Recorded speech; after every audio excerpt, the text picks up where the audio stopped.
Valentine's Day continues in today's episode of General Hospital. Let's jump right into the recap. Carly Spencer, Laura Wright, and Jack Brennan, Chris McKenna, toast their special evening with the same champagne that they had in Germany.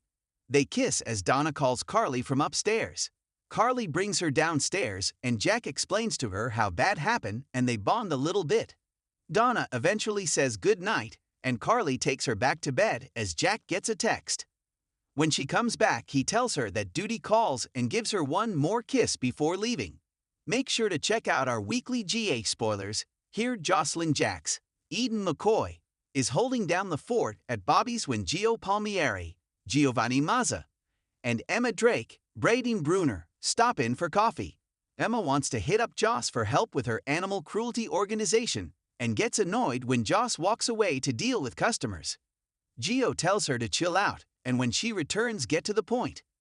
Joss says she doesn't have time to help and that she is going through a lot, but will contribute, and Emma, of course, lashes out. Joss tells her maybe down the road she can help more, and Emma continues to lean in about Joss giving time, not money. Joss contributes $100, and Emma is still unsatisfied.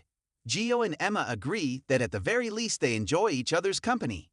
Harrison Chase, Josh Swickard, and Dante Falconeri, Dominic Zamprogna, bump into each other outside of Bobby's and head in together. They talk about how Chase took the stage at the Savoy and sang to his wife. He then tells Dante about how he can't get Brooke Lynn pregnant. Dante points out that there is more than one way to have a family and that down the road, maybe they'll decide to take a different path towards having kids. Meanwhile, Lulu Spencer, Alexa Havens, is on the phone at Deception when Brooke Lynn Quartermain, Amanda Seton, runs into the office to handle the call herself. T-Hay then get into a fight because Lulu had no problem ruining BLQ's Valentine's Day. Lulu doesn't understand why Brooke Lynn doesn't care about the customer on the phone yelling at her. BLQ says that she doesn't want anyone yelling at her either. The two clash because Lulu doesn't pay enough attention to know who does what at Dection or who handles what. It then gets personal with Lulu telling BLQ that she lives the perfect life with the perfect husband and the perfect children in the near future. That's when Dante walks into the office and breaks up the fight. BLQ leaves and Dante tells Lulu to go easy on her boss. Lulu demands to know why she should, and Dante tells her that Brooke Lynn and Chase just found out that they can't have kids. Curtis Ashford, Donald Turner, and Portia Robinson, Brooke Care, are celebrating the successful night at the Savoy when they see Drew Quartermain, Cameron Matheson, and Willow Corinthos, Caitlin McMullen, walk in.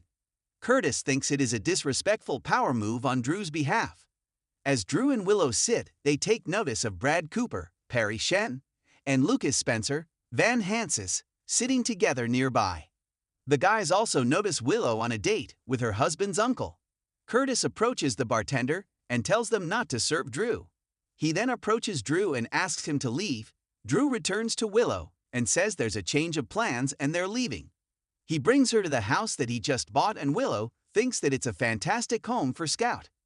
Drew then says he also thinks that it is perfect for her and their children. He asks Willow to move in and she is stunned. Elizabeth Baldwin, Rebecca Herbst, finds Cyrus Renault, Jeff Kober, at her front door after sharing a sweet Valentine's Day moment with Lucky Spencer, Jonathan Jackson.